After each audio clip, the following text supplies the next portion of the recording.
इस मूवी का नाम है पैथोलॉजी 2008। ये कहानी है कुछ ऐसे पागल डॉक्टर्स की जो आपस में एक अजीब सी गेम खेलते हैं। इस गेम में वो इंसान को ऐसे मारते थे कि कोई बता ही नहीं सकता था कि उसकी मौत हुई तो हुई कैसे। तो शुरुआत होती है मेन कैरेक्टर टेड को दिखाने से। कुछ वक्त पहले ही उसने अपनी पढ़ाई पूरी की और अब वो एक डॉक्टर है। इस वक्त वो अपनी वाइफ के साथ था जो उसे जाने से मना कर रही थी। दरअसल वो अपनी मेडिकल की प्रैक्टिस करने के लिए दूसरे शहर के एक हॉस्पिटल में जा रहा था। अब के बाद वो वहीं रहने वाला था। टेड बहुत ही ज़हीन था। मेडिकल की पढ़ाई में उसने टॉप किया था। वो फिर हॉस्पिटल पहुंच गया जहां उसकी मुलाकात एक आदमी से हुई जो उसे लैब में लेकर जाता है जिस लैब का नाम था पैथोलॉजी। यहाँ पर बहुत सारे डॉक्टर्स थे। लाशों को मेडिकली चेक करके उनकी चीर फाड़ कर रही थी। कुछ देर के बाद टेड यहाँ की सबसे मशहूर प्रोफेसर जो खुद भी डॉक्टर थी उनका लेक्चर लेता है। लेक्चर खत्म होते ही टेड प्रोफेसर से मिलता है क्योंकि वो उसे पहले से ही जानते थे। अगले दिन प्रोफेसर और उनके सभी डॉक्टर्स मिलकर एक बच्चे की लाश को चेक कर रही थी। उन सब में जो सीनियर डॉक्टर था जेक, वो सबको इस बच्चे की मौत की वजह बताता है कि इसकी मौत कैसी हुई होगी। टेड उसकी बातों को गौर से सुन तो रहा था पर जो मौत का तरीका जेक ने बताया वो उससे सहमत नहीं था, इत्तेफाक नहीं करता और अपने हिसाब से लाश को चेक करके मौत की वजह बताता है। जिस सुनकर प्रोफेसर कहते हैं कि हाँ, जो तरीका टेड ने बताया है वो भी सही है, न कि जेक का। इसकी मौत ऐसी हुई है, मैं टेड से इत्तेफाक करता हूँ। ये सुनकर जेक को काफी गुस्सा आया। उल्टा सीधा बोलकर फाइल फेंककर वहाँ से चला जाता है क्योंकि आज पहली बार उसे किसी ने गलत साबित कर दिया, वो भी किसी ऐसे इंसान ने जिसे आए अभी 2 दिन भी नहीं हुए थे। काम खत्म होने के बाद टेड जब हॉस्पिटल से घर जा रहा था तो एक डॉक्टर उसे धक्का देकर कहता है कि हम में से कोई भी तुम्हें पसंद नहीं करता। ये बात उसे अजीब तो लगती है पर वो सिर्फ इसे मजाक समझकर यहाँ से चला जाता है। अगले दिन इनके पास एक और आदमी की लाश आती है चेक करने के लिए। प्रोफेसर जब लाश के बारे में बता रहा था तो अचानक लाश हिलने लगी, जो बात लाशों में आम होती है क्योंकि कुछ देर के लिए दिमाग जिंदा रहता है और उसे पता ही नहीं होता कि पूरा जिस्म मर चुका है। ये देखकर टेड उसकी गर्दन पर नोकदार चीज लेकर कट मारता है जिससे लाश के दिमाग और जिस्म का कनेक्शन ताल्लुक आपस में टूट जाता है। काम खत्म करने के बाद टेड जब वहाँ से जाने लगा तो वो लड़का टेड के पास आया जो उसे यहाँ लाया था। वो टेड को कहता है कि मैं तुम्हारे काम से बहुत मुतासिर हूँ, तुम बहुत अच्छा परफेक्ट काम करते हो, तुम्हारी काबिलियत की वजह से ही मैं तुमसे दोस्ती करना चाहता हूँ। जिसके लिए टेड मान गया और इनकी दोस्ती हो गई। इसी वक्त टेड देखता है कि मेरे साथ काम करने वाले सभी डॉक्टर्स कहीं जा रहे हैं जो उसकी तरफ देखकर अजीब तरह से मुस्कुरा रहे थे। वो कहाँ जा रहे थे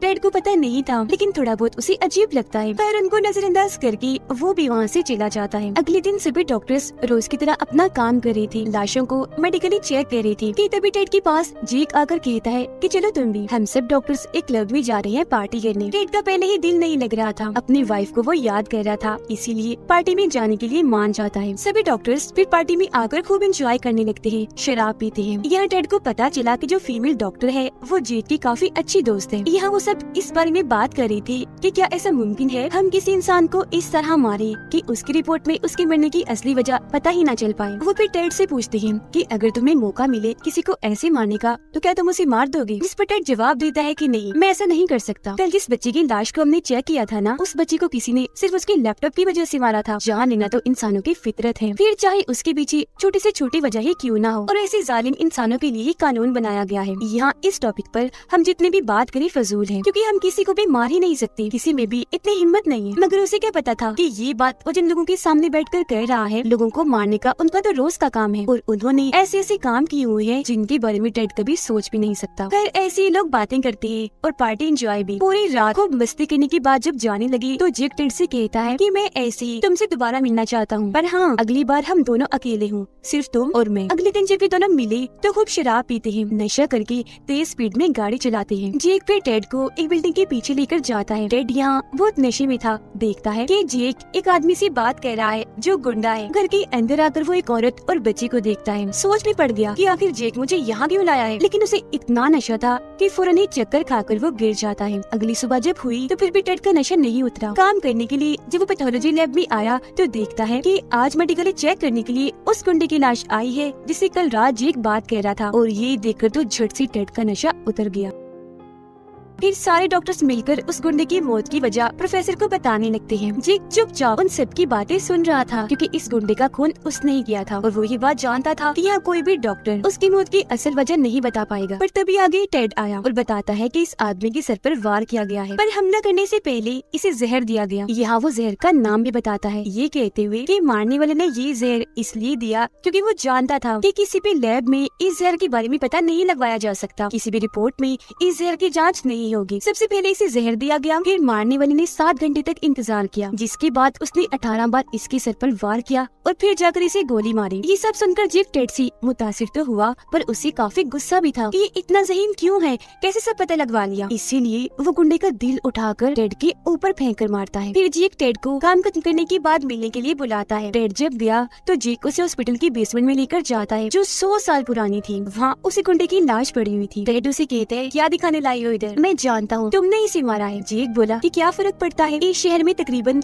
लाखों लोग हैं, इसकी मौत से किसी को कोई फर्क नहीं पड़ने वाला। और वैसे भी अगर मैंने इसे मारा तो अच्छा ही किया, एक बुरा इंसान था। और यहाँ रोज रोज लाशों की आने का सिलसिला ऐसी नहीं है, बल्कि ये एक गेम है, मौत का खेल है, जिसमें आओ तुम भी शामिल हो जाओ, बहुत मजा आता है। उम्मीद है तुम्हें भी काफी अच्छा लगेगा। इन डॉक्टर्स में से ही कोई एक डॉक्टर किसी बेकसूर इंसान को मारता था, जबकि बाकी साथी उस लाश को मेडिकली चेक करके बताते थे कि इसकी मौत कैसी हुई होगी और इसे कौन मार सकता है। वो मारने वाले डॉक्टर को मौत होने की वजह बताते थे और ये भी कि तुमने इसे कैसे मारा होगा। ये पागल डॉक्टर्स इस अजीब सी गेम को पिछले कई सालों से खेलते आ रहे थे, पर टेड मना कर देता है क्योंकि उसे लग रहा था कि जेक एक खूनी है जो सिर्फ अपनी मजे एंजॉयमेंट के लिए मासूम लोगों को मारता है। जेक उसे कहता है, मुझे समझ लग गई है, तुम मेरी बात नहीं मानोगे, अगर नहीं मानना तो भाग जाओ फिलहाल इधर से, यही तुम्हारे लिए बेहतर है। टेड जब वहाँ से जाने लगा तो देख लेता है कि इस मौत जैसी अजीब गेम में जेक अकेला नहीं है, बल्कि और लोग भी हैं जो सब मिलकर ये गेम खेलते हैं। ये सब जानकर टेड काफी परेशान हो गया। ये सोच कर उसे सारी रात नींद नहीं आती कि आखिर जेक ने मुझे ये सब कुछ इतनी आसानी से कैसे बता दिया। क्या उसे पुलिस का, जेल जाने का कोई डर नहीं? परेशानी की आलम में वो जेक को कॉल करता है, पर उसकी परेशानी मजीद बढ़ जाती है जब जेक उसे ये कहता है कि बेसमेंट में लाश के पास मैं तुम्हारी उंगलियों के निशान और कुछ सबूत छोड़ कर आया हूँ। अगर तुम इस बारे में पुलिस को बताओगे तो पहले वो तुम्हें ही पकड़ेंगे, न कि मुझे। अगले दिन प्रोफेसर टेड को बताते हैं कि गुंडे की लाश के बारे में तुमने जो जानकारी दी थी वो गलत थी। मतलब तुमने बताया था कि उसे जहर दिया गया है, जबकि उसके जिस्म तो कोई जहर हमें मिला ही नहीं। ये सुनकर जेक काफी खुश हो गया क्योंकि उसे लग रहा था कि मैंने एकदम सफाई से खून किया है, जिसके बारे में कोई बता ही नहीं सकता कभी। पर टेड उसे अकेले में मिलता है और कहता है कि अब मैं सच बताता हूँ, तुमने ये कत्ल कैसे किया होगा। उसे मरा हुआ समझकर हॉस्पिटल लाया गया था, हालांकि वो जिंदा था। फिर तुमने जिंदा ही उसकी चीर फाड़ कर दी, फिर बेसमेंट में ले जाकर 18 बार उसके सर पर वार किया, जिससे उसकी मौत हो गई। ये सुनकर तो जेक की होश उड़ गई क्योंकि टेड सही था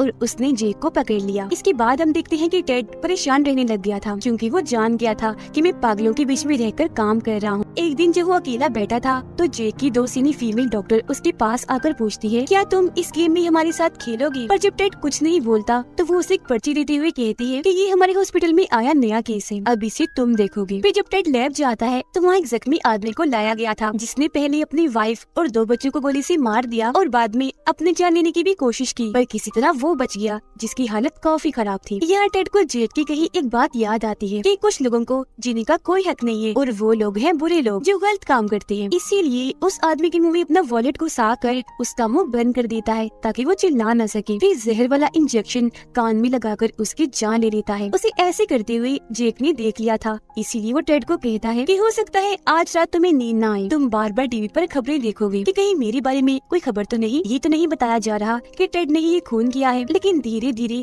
तुम्हें इस बात का एहसास होगा कि इसकी मौत से किसी को कोई फर्क ही नहीं पड़ा और बस उस दिन के बाद तुम सबसे अलग इंसान बन जाओगे, बिल्कुल हमारे जैसे किसी से ना डरने वाले, बेखौफी लोगों को मारने वाले, फिर चाहे वो अच्छे लोग हों या मासूम लोग। जिसके बाद टेड भी उनकी गेम का हिस्सा बन जाता है। एक रात वो लोग नशा करके इस गेम को खेल रहे थे और आपस में अजीब तरह की हरकतें कर रहे थे। टेड अपनी आंखों से ये सब देख रहा था। बेशक ये चीज अजीब थी, मगर अब उसे भी इस गेम में मजा आने लगा था। अगले दिन जब उसकी आंख खुली तो वो देखता है कि सारे लोग मुझे बेसमेंट में ही छोड़कर चले गए हैं। वो भागकर फौरन ऊपर आया, देखता है कि सब लोग अपना काम ऐसे कर रहे हैं, इतने नॉर्मल है जैसे कल रात कुछ हुआ ही ना हो। अब जो जेक की दोस्त थी फीमेल डॉक्टर, वो टेड के काफी करीब होती जा रही थी। अपने साथ वो टेड को एक आदमी के घर लेकर जाती है और बताती है कि ये आदमी मेरा बाप है, जिसने बचपन में मेरे और मेरी मॉम के साथ बहुत गलत किया और अब इस गेम में मरने की अगली बारी इसकी है। मैं चाहती हूँ इसमें तुम मेरी मदद करो। ये कहते हुए वो रोने का नाटक करती है। टेड को भी लगने लगा कि इसके साथ जरूर बहुत गलत हुआ है, तो साथ देने के लिए वो मान गया। वो उस आदमी के मुंह में एक केमिकल डाल देता है जो इतना ठंडा था कि उसके फेफड़े जमकर पत्थर बन जाते हैं। फीमेल डॉक्टर ये देखकर जोर जोर से उसे मुक्के मारकर सारी हड्डियां पसलियां तोड़ देती है, जिससे वो इतना तड़पा कि मौके पर ही उसकी मौत हो जाती है। फिर उसकी लाश को चेक चेक करने के लिए लैब में लाया गया ताकि पता कर सके कि इसकी मौत कैसे हुई और इसे मार कौन सकता है। इस केस में खूनी को पकड़ना और मौत की वजह ढूंढना जेक के लिए कोई बड़ी बात नहीं थी। वो ये तो जानता था कि इसे मेरे दोस्त फीमेल डॉक्टर ने ही मारा है, पर हैरान भी था कितने लंबे चौड़े ताकतवर आदमी को एक लड़की अकेली भला कैसे मार सकती है। उसे शक हो रहा था, इसीलिए वो टेड के पास आकर पूछता है, कहीं इस वाले गेम में तुम चीटिंग तो नहीं कर रही? क्योंकि सभी डॉक्टर्स को अपने अपने मरीजों को खुद मारना है बगैर किसी की मदद लिए, तो कहीं तुमने उसका साथ तो नहीं दिया? टेड हंसकर उसे मना कर देता है कि नहीं नहीं भाई, ऐसा कुछ भी नहीं है जैसे तुम सोच रहे हो। जो सुनकर जेक वहाँ से जाने लगा, पर कहता है, अच्छा आखिरी बात, कहीं मेरे दोस्त ने तुम्हें भी तो अपने डैड की झूठी कहानी तो नहीं सुनाई? क्योंकि ये उसकी आदत है, वो सभी के साथ ऐसा करती है। ये सुनकर टेड हैरान रह गया क्योंकि समझ चुका था कि जेक के दोस्त ने मेरे साथ झूठ बोला है। गुस्से में वो उसके पास गया और धमकाने लगता है कि अब तो तुम झूठ बोल गई मेरे साथ, मगर आइंदा ऐसा मत करना, अच्छा नहीं होगा। इसके बाद टेड उनके साथ मिलकर वो सारे लोगों को मारता भी है और मिलकर सभी लाशों को चेक भी करता है, जिसमें बाकियों की तरह उसे भी बहुत मजा आ रहा था। वो लड़का जो उसे यहाँ लाया था, जो उसका दोस्त था, उसे एहसास होता है कि टेड का बर्ताव पहले से अब काफी अजीब हो रहा है। वो अब मेरे साथ ना रहकर जेक के साथ रहता है। एक दिन प्रोफेसर टेड के पास आकर पूछते हैं कि तुम काफी उलझी हुई लग रही हो, तुम्हें कोई मदद चाहिए? क्योंकि टेड अपने काम में ही इतना मसरूफ था, उसे इतना मजा आ रहा था कि वो अपनी असल जिंदगी पर ध्यान ही नहीं दे रहा था। टेड कहता है, नहीं तो ऐसी तो कोई बात नहीं है, सब ठीक है। और वैसे अगर आपको मैं थोड़ा बहुत उलझा हुआ लग रहा हूँ तो मैं अपनी वाइफ से मिलने जा रहा हूँ, ठीक हो जाएगा फिर तो सब। फिर टेड जब अपने घर आता है तो उसी वहाँ जेक की दोस्त दिखती है जो उसके जाने से थोड़ा उदास थी, लेकिन फिर भी टेड अपनी वाइफ के पास आ ही जाता है कुछ दिन गुजारने के लिए। उसकी वाइफ भी साफ साफ देख पा रही थी कि टेड थोड़ा बदला बदला सा है, लेकिन टेड उसका ध्यान भटका देता है कि ऐसा कुछ नहीं है और सब कुछ उससे छुपा कर रखता है, कुछ भी नहीं बताता। अब जब उसके वापस जाने का वक्त आ गया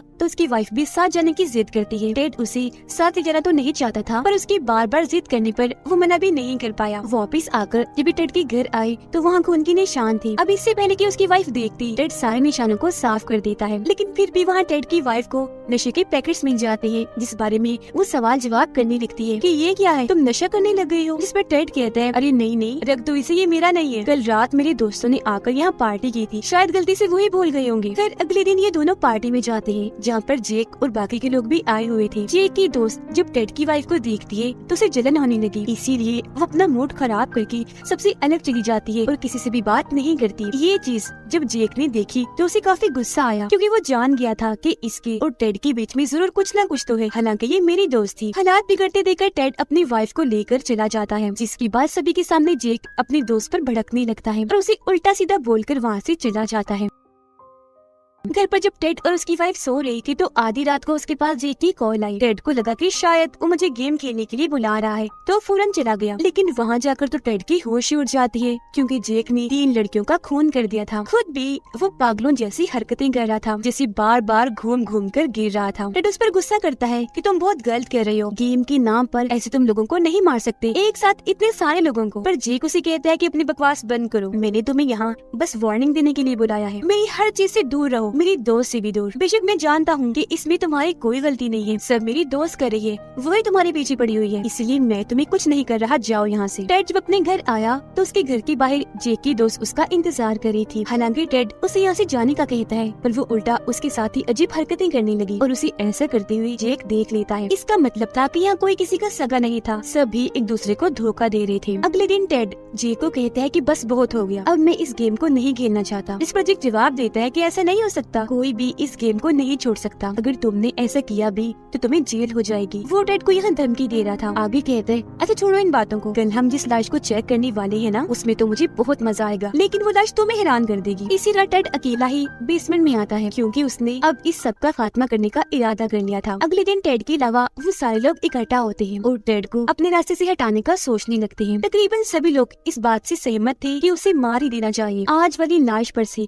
जैसे पर्दा हटाया जाता है तो हम देखते हैं कि वो और कोई नहीं बल्कि जेक की दोस्त फीमेल डॉक्टर थी, जिसे जेक ने मार दिया था। उसे देखकर कोई हैरान नहीं था या किसी को भी उसके मरने से कोई फर्क नहीं पड़ रहा था, पर उसकी लाश को काट कर चेक करने के लिए ये जैसे ही लाइट्स जलाते हैं, अचानक ही वहाँ काफी बड़ा धमाका हो जाता है, जिससे हर तरफ आग लग जाती है। आग में जलने से सभी की मौत हो जाती है। अभी सारा प्लान टेड का था, इसीलिए वो उस वक्त उन लोगों के साथ नहीं था। प्रोफेसर आकर टेड को इस हादसे के बारे में बताते हैं और ये भी कि हमें अंदर से 4 लाशें मिली हैं, 4 सुनकर टेड की होश उड़ गई, क्योंकि वहाँ 4 नहीं 5 लाशें होनी चाहिए थी, क्योंकि अंदर 5 लोग थे, जिसका मतलब था कि उनमें से एक अभी भी जिंदा है जो बचकर वहाँ से भाग गया। अगले सीन में हम देखते हैं कि वो आदमी और कोई नहीं बल्कि जेटी है, जो अपना बदला लेने के लिए टेड की वाइफ के पास उसके घर जा रहा है, जहाँ वो उसकी वाइफ को मार देगा। सारी बात जानकर टेड घबरा गया, फौरन अपनी वाइफ को कॉल करने लगता है, लेकिन जब उसकी वाइफ कॉल नहीं उठाती तो वो और परेशान हो गया, फौरन अपने घर के लिए भागने लगता है। लेकिन जब तक घर पहुँचता काफी देर हो चुकी थी, क्योंकि उसकी वाइफ की मौत हो गई थी। उसे मरा हुआ देखकर टेड टूट गया, गले लगाकर फूट फूट कर रोने लगता है और इस सब का जिम्मेदार खुद को समझ रहा था। अगले दिन प्रोफेसर उसके पास आकर कहते हैं कि मुझे तुम्हारी वाइफ की मौत का बहुत दुख है। टेड कहता है कि मैं नहीं चाहता मेरी वाइफ को और कोई हाथ लगाए, तो उसकी लाश को मेडिकली चेक मैं करूंगा। जिसके बाद टेड उसकी मौत की वजह जानने के लिए अलग अलग टेस्ट करने लगता है। लाश को काट कर अपनी रिपोर्ट में वो लिखता है कि मेरी वाइफ को एक जानलेवा बीमारी थी, उसकी वजह से ही वो मारी गई। एक रात जब वो देर तक काम कर रहा था तो चुपके से जेक यहाँ आ गया और टेड पर हमला करके बेहोश कर देता है। फिर उसे होश में लाकर कहता है कि मैं तुमसे अपनी इस हालत का बदला लेने आया हूँ, जिस हालत में मैं आज हूँ। फिर वो टेड की वाइफ की रिपोर्ट पढ़कर हंसने लगता है। ये बनाई है तुमने रिपोर्ट बीमारी वाली, वाह सच में इस बार तुम लूजर हो, तुम हार गए, मैं जीत गया। तुम पता लगवा ही नहीं सके कि मैंने तुम्हारी वाइफ को मारा है। अब इससे पहले वो टेड को भी मारता, पीछे से टेड का दोस्त आकर उसके मुंह पर केमिकल लगाकर बेहोश कर देता है, क्योंकि टेड का ये दोस्त सारी सच्चाई जान गया था। फिर टेड जेक से कहता है कि अपनी वाइफ की ये रिपोर्ट मैंने जानबूझकर गलत बनाई है, ताकि मेरी वाइफ के घर वाले ये जान न सके कि उसका खून हुआ है। जिसके बाद वो जेक में वो केमिकल डालता है जिससे आदमी 7 मिनट के लिए जिंदा रहता है। आदमी सब कुछ देख और समझ तो सकता है पर अपना जिस्म नहीं हिला सकता। जिसके बाद तो टेड भी अपनी सारी नफरत आगे रखकर सबका बदला लेने के लिए जिंदाइयों से काटने लगता है, जिससे जाहिर है उसे इतनी तकलीफ हुई कि तड़प तड़प कर उसकी मौत हो गई। और इस तरह से टेड ने सबको मारकर अपनी वाइफ और बाकी सबका बदला भी ले लिया। खुद अपनी गलती का भी उसे एहसास हो गया और इसी के साथ ये फिल्म इधर ही खत्म हो जाती है।